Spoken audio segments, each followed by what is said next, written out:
रूस और चीन का नया वर्ल्ड ऑर्डर। रूस और चीन जारी आलमी हालात में जिस हिकमत अमली पर अमल पैरा दिखाई देते हैं, इससे मुबस्सिरीन का ख्याल है, बल्कि इसरार है कि ये दोनों बड़ी ताकतें एक नया वर्ल्ड ऑर्डर नाफिज करने जा रहे हैं। इसके इम्कानात कवी हैं, और अगर नया वर्ल्ड ऑर्डर नाफिज किया गया तब क्या होगा। गुज़िश्ता माह रूसी सदर प्यूटन का दौरा चीन और दोनों रहनुमाओं का मुश्तरका बयान कि रूस चीन हर मामले में एक दूसरे से ताउन करेंगे, और फिर चंद रोज़ बाद रूस की यूक्रेन की तरफ भरपूर पेशकदमी ये कराइन बतलाते हैं कि दुनिया में एक नया वर्ल्ड ऑर्डर सामने आ रहा है। हकीकत यह है कि रूस और चीन के पास हर तरीके से हर शोबे में ये इम्कानी कुव्वत मौजूद है कि वो अपने हरीफों को ललकार सकें। यूक्रेन, रूस और चीन दोनों का टेस्ट चेक था। अमरीका और नेटो ने कुछ हथियार देने और बयानात जारी करने पर ज़्यादा इत्तेफाक किया। तहम अमरीका ने हिफ्ज़ मा तकद्दुम के तौर पर पोलैंड में कुछ फ़ौजी दस्ते रवाना किए हैं। वाज़ेह रहे कि रूस यूक्रेन की जंग के ज़रिए जो नताइज हासिल करना चाहता था, उसने ये नताइज हासिल कर लिए। मसलन रूस अपनी ताकत और आलमी सतह पर अपना किरदार वज़ा करना चाहता था, ताकत का मुज़ाहरा करना चाहता था, नेटो की तोसी रोकना चाहता था, और मशरक़ी यूरोप ममालिक को जो नेटो में शरीक होने के लिए पर तोल रहे थे, उनके पर काटना चाहता था। दूसरी तरफ रूस इस अमर को भी यकीनी बनाना चाहता था कि अमरीका का इस सारे मामले में रद्द-ए-अमल क्या हो सकता है, अमरीका किस हद तक जा सकता है। मगर नेटो ने अपनी सलामती को यकीनी बनाने के लिए ये तय कर लिया था कि इनके खित्ते में जंग ना हो तो बेहतर है। ये नेटो ममालिक की कमज़ोरी है। इनके 27 ममालिक एक दूसरे के साथ मिले हुए हैं। यूरोपीय यूनियन एक गुच्छे की तरह नज़र आती है। रूस यूरोपीय यूनियन की इस कमज़ोरी से बखूबी वाकिफ़ है। ताहम अमरीका और यूरोपीय यूनियन समेत ऑस्ट्रेलिया, जापान ने भी रूस पर तरह तरह की इक़्तिसादी पाबंदियाँ आयद कर दी हैं। यही नहीं बल्कि रूसी सदर, रूसी वज़ीर ख़ारजा और रूसी वज़ीर दिफा के ज़ाती अकाउंट भी मुंजमद करा दिए हैं। बिलाशुबा इन इक़्तिसादी पाबंदियों से रूस को मुश्किलात का सामना करना पड़ सकता है, मगर एक तरफ चीन ने यकीन दिलाया है कि वो रूस की मदद करता रहेगा। रूस यूरोपीय यूनियन को उनकी ज़रूरत का 40% तेल फ़रोख्त करता है। रूस ने धमकी दी थी कि अगर नेटो ने रूस के ख़िलाफ़ कोई कदम उठाया तो वो तेल गैस पाइपलाइन बंद कर देगा। इस धमकी के बाद जर्मनी ने रूसी तेल की नई लाइन और दीगर ममालिक ने भी अपनी अपनी लाइनें अज़ खुद बंद कर दी हैं। ऐसे में रूस को मुश्किलात दरपेश हो सकती हैं। इसके अलावा रूस के 2 दर्जन से ज़ायद शहरों में रूसी अवाम ने अपनी हुकूमत के ख़िलाफ़ बड़े मुजाहरे किए हैं। उनका मुतालबा है कि रूस फौरी तौर पर यूक्रेन में जंग बंद कर दे। अवाम जंग को बदल से बेजार हैं। ऐसे बाज़ यूरोपीय सिफारतकारों का कहना है कि बकौल उनके कि अगर मुजाहरे जारी रहे तो रूस की कम्युनिस्ट पार्टी का प्यूलिट ब्यूरो अपना नया रहनुमा तलाश कर सकता है और सदर व्लादिमीर पुतिन घर जा सकते हैं। मगर बाज़ मुबस्सिरीन इस ख्याल को रद्द करते हैं।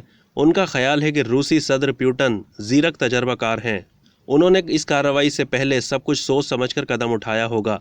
मगर असल मसला किसी शख्सियत के ताकतवर या तजर्बेकार होने का नहीं, बल्कि असल मसला जो यूक्रेन की आवाम का था, वो रूस की आवाम बिलखुसूस रूसी नौजवानों का है। हर चंद के रूसी माशरा और रियासत मुख्तलिफ पाबंदियों के हिसार में हैं। मगर आज की दुनिया आज़ाद ख्याली, जमहूरी रिवायात, जदीद सकाफती लवाजमात का दिलदादा है। कोई हुक्मरान, कोई हुकूमत धूप, चांदनी और बरसात को नहीं रोक सकता। ये जदीद लवाजमात महदूद पैमाने पर रूस में दस्तयाब हैं, मगर इसके साथ दीगर मसाइल भी हैं। रूस सेकुलर स्टेट है, बहुत बड़ी ताकत है, दुनिया का रकबे के लिहाज से सबसे बड़ा मुल्क है। मौजूदा रूसी सदर पुतिन साल 2000 से किसी न किसी आला ओहदे पर फाइज रहे हैं और तीसरी बार सदर मुंतखब हुए हैं। इन्हें रूस का ताकतवर तरीन रहनुमा तस्वुर किया जाता है। रूस दिफाई तौर पर बहुत ताकतवर मुल्क है। इसकी बर्री फ़ौज 12 लाख से ज़ायद, नीम फ़ौजी दस्ते रज़ाकार 8 लाख से ज़ायद। रूस का बहरी बेड़ा कई लड़ाका तैयारा बरदार जहाज़ों पर मुश्तमिल है। सब मैरीन की तादाद 2 दर्जन से ज़ायद है। सब जौहरी असला से लेस हैं। हवाई फ़ौज में जदीद तरह तरह के जहाज़, हेलीकॉप्टर्स और बैलिस्टिक मिज़ाइल शामिल हैं। कहा जाता है कि रूस का दिफाई बजट $68 बिलियन से ज़ायद है। खलाई टेक्नोलॉजी में रूस दुनिया का पहला मुल्क है। 1957 में पहला खलाई सैयारा खला में भेजा था।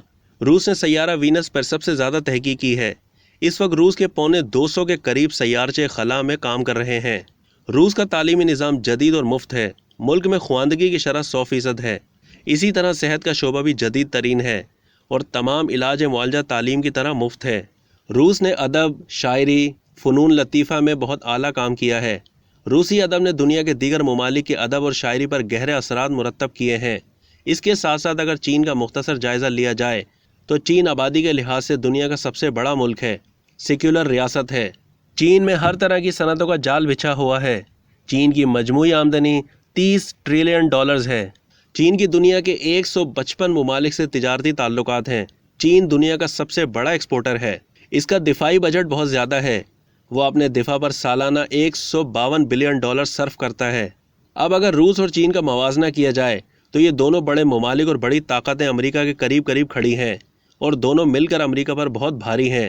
اگر نیٹو امریکہ کے ساتھ کھڑا ہوتا ہے اور آسٹریلیا، جاپان بھی اپنا وزن ادھر ڈال دیتے ہیں تو دونوں جانب کے دھڑوں کا پلہ تقریباً برابر محسوس ہوتا ہے۔ اس طرح پھر بھی امریکہ کے لیے مشکلات ہیں، کیونکہ مساوی طاقت کا مطلب فیصلہ کن نہیں ہو سکتا۔ البتہ دیگر محوری طاقتیں جیسے بھارت، پاکستان، مشرق وسطیٰ، مصر، برازیل، اسرائیل، جنوبی کوریا، شمالی کوریا، وینزویلا، کیوبا وغیرہ توازن بدل سکتے ہیں۔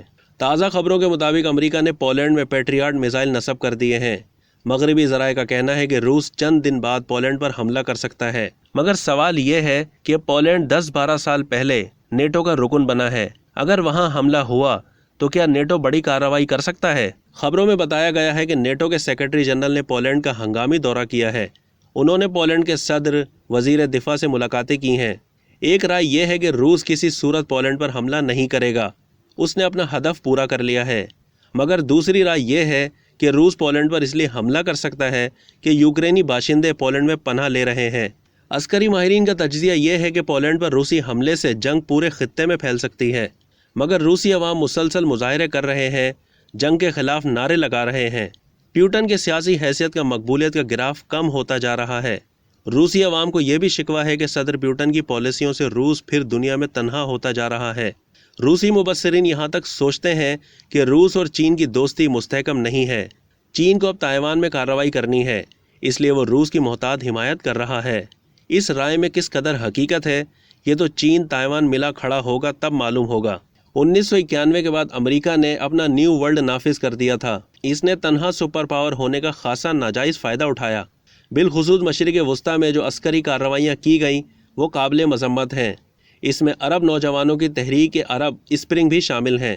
جاری حالات میں جبکہ دنیا 2 بلاکس میں بٹ چکی ہے، روس اور چین اور ان کے ہم نوا نیو ورلڈ نافذ کریں گے، جس کی شروعات یوکرین سے ہو چکی ہے۔ روس کے صدر پیوٹن نے مغربی ممالک کی طرف سے روس پر عائد کردہ اقتصادی پابندیوں کے جواز میں روس میں موجود تمام مغربی کمپنیوں اور ان کے اثاثوں کو قومی ملکیت میں لینے کا اعلان کر دیا ہے۔ اس حوالے سے بتایا جا رہا ہے کہ 3 غیر ملکی ہوائی کمپنیوں کے 190 سے زائد پیسنجر اور کارگو طیاروں کو روس نے ضبط کر لیا ہے۔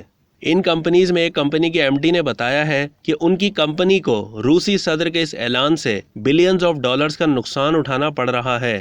روس کی ہوائی کمپنی ایرو فلوٹ نے 82 طیارے لیز پر حاصل کیے تھے۔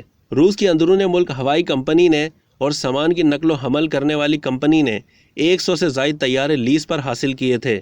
یہ کمپنیاں عالمی عدالت کے دروازے پر دستک دینے کی تیاری کر رہی ہیں، مگر روسی ذرائع کہتے ہیں کہ ریاست جس چیز کو قومی ملکیت قرار دے وہ ریاست کی ملکیت ہو جاتی ہے۔ اس ضمن میں کوئی قانون ان کمپنیز کی مدد نہیں کر سکتا۔ ماسکو اور دیگر بڑے شہروں میں امریکن معروف فوڈ برانڈ کمپنیز جیسے میکڈونلڈ، کوک، والمارٹ وغیرہ ان کے بھی اثاثے ضبط ہو چکے ہیں۔ واضح ہے کہ چین ایک عرصے قبل اپنی گوگل، فیس بک، سوشل میڈیا کو اپنے نظریاتی انداز میں ڈھال رہا تھا، اب ایسا ہی روس کر رہا ہے۔